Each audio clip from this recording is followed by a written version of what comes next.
So it's kind of simple, but it's complicated at the same time. Yeah. This is Scott Goldie, McAlpine Meadery, He's got a lot of people. in the back room. Yeah. Jeremiah Geisinger, the Hello. owner, Yes. and we are in the back room with the McAlpine Meadery. I got these tanks from Italy.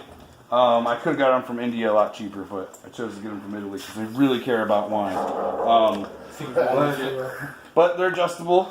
There's like a bike tire in here, so I can literally make this much. You can literally make bites. Oh, so this right here goes up and down? Yeah, it's adjustable. It just fits tight to the side. You like pump up the tire and it sits. Pump up the tire. Pump up the tire. Damn it. But we do everything by hand. Right here, man. We Right mix there. everything by hand. We put labels on by hand. We bottle it by hand. I can feel like it's. We do have a filtration machine that's also from Italy. You've been there for like 3 years? 3 years. Brewing in here? Yeah. I studied in Napa Valley for a while. Learned some things about. Were you studying wine in there? I was studying mead in Napa Valley. Oh, okay. Yeah. You were just studying in Napa Valley, like, yeah, I was economics. No. That would be fun. No, I was studying mead in Napa Valley. To be more specific, the University of California in Davis. Mead is the fastest growing alcohol industry in the U.S. right now, and I was definitely ahead Behind of the curve. yeah. Even more than like craft beer? Oh yeah, Really? Yeah. Damn. The fastest. I mean, that mean- enough that Budweiser's taking aim at it in commercials. If you guys didn't know, if you noticed, like the Budweiser commercials surround mead now. They're like, yeah, I don't either. I don't even have cable, but I've seen Is the it on commercial. YouTube? My customers, yeah, it is. My customers come in and tell me these things. So there's like this king, right, and he's taking all these Bud Light cases, and so this guy comes up and he's like, I brought you this bottle of spiced honey mead that I'm really into right now, and they send him to like this pit of despair and they torture him and shit because he gave them mead. But anyway, that's their whole campaign right now. But what they've done, and they don't realize a it. bottle of Bud Light instead?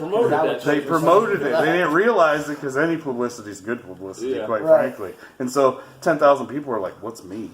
Yeah. You know, I never even Dr. Google. Right. Like, Especially with Game of Thrones and all that shit? Yeah. Yeah, I bet. 5 years ago when I came up with this idea, all right, I was making mead before that, but 5 years ago when I was like, I want to go professional, you know, everybody was like, what is that? I don't even know what you're talking about. Quick question. Sure. Sorry to interrupt the interview. No, you're fine. But so, how much have you progressed?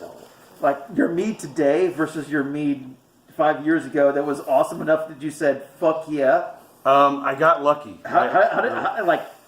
It was. Have you gotten better or only a little bit better? Was that shit really good? It was really good right out the gate. I can't lie to you. And honestly, you know, that never happens. I just got lucky. Good man. I just got lucky. Yeah. So this is fermenting. That's fermenting, yes. Okay, where are you doing the prior thing? The prior thing, I do everything in this tank. I take honey, I take fruit, I take water, I take spices, depends what the batch is. I put it all in this tank. It's a crock pot, you just throw it all in there? Kinda, yeah. Do you do it proper and the yeast is already in the ingredients, or do you add your own yeast? I add my own yeast. Okay. Because, so like ancient mead, yeast is in the air everywhere. Right. So it naturally fermented, it went to like 3 to 6% alcohol. And there was a lot of unpredictability. I know that. It could spoil because if you had bacteria... It couldn't. Yeah, if you had bacteria, you got vinegar. If you had yeast, you have alcohol.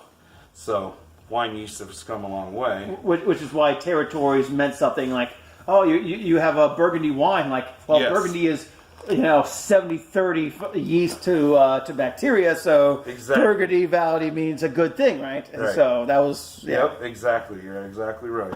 But yeah, I put the yeast in and everything, and I let it ferment. I do add nutrients, but I don't add anything that half the wineries around here do, like some wineries put some nasty stuff in it.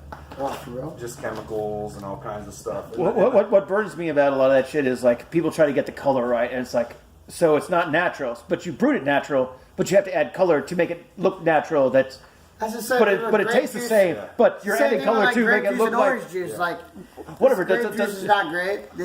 It's fucking dyed purple or whatever. Right. Does it taste grape when you do it the right way? You're right. Then what the fuck cares? Kids don't drink unless it's grape. Grape drink. I have a couple that have like raisins in it, right? I have a couple that have raisins in it. and tea. Okay, they have something in it called tannins. All right, and Tannins, it occurs naturally, but a lot of wineries just dump all these powdered tannins in their stuff. It gives you It's like overcooked iced tea and shit. yeah, kind of, okay. But I put natural stuff in it that contain tannins, and the feds hate it. They hate it. They absolutely hate me for it. They give me a really hard time about all my labels, and they're like, you can't put raisins in this. What if they're allergic? Well, you probably shouldn't be drinking wine if you're allergic to grapes. Right. You know, I mean, I wrote my quite If it says grape on it, grape raisin, you Yeah. figure that out pretty quick. Yeah, and they make me put that on my labels too, like raisin, honey wine, fermented with. It's all fucking crazy if you. Yeah, but some of those are good catchwords, like made with honey. Like, Yeah. that's good, right? right. You should put allergic to nuts on your sack every time we play a show. Just in case they're allergic to I'm nuts. just gonna fucking wake up. That's gonna be tattooed on the underside of my sack. Yeah. Like, well, that's a different kind of hurt down there. I better check that one out. So once you throw it up in here, how long does it take? I've gotten a lot faster at it, but it used to take me a year. I used to like to let it age a year. No It shit. sits in here for a year. Yeah, not anymore. I've gotten much better at it, like I said. I've learned to manipulate it, and you can add nutrients. So yeast is a living thing, right? So if you give it like staggered nutrients, which is like little vitamins here and there, for yeast, I can hurry up the process a lot. And that doesn't cut down quality, really? No, not at all. At first I thought that it did, and then, like I said, I took a bunch of classes with people that I really respect in my industry, and I learned a lot. Yeah. Krusty used to brew some dank ass beers. He just I used to make some badass wit beers. He Holy got shit, a new I made place some and real good. still trying to figure.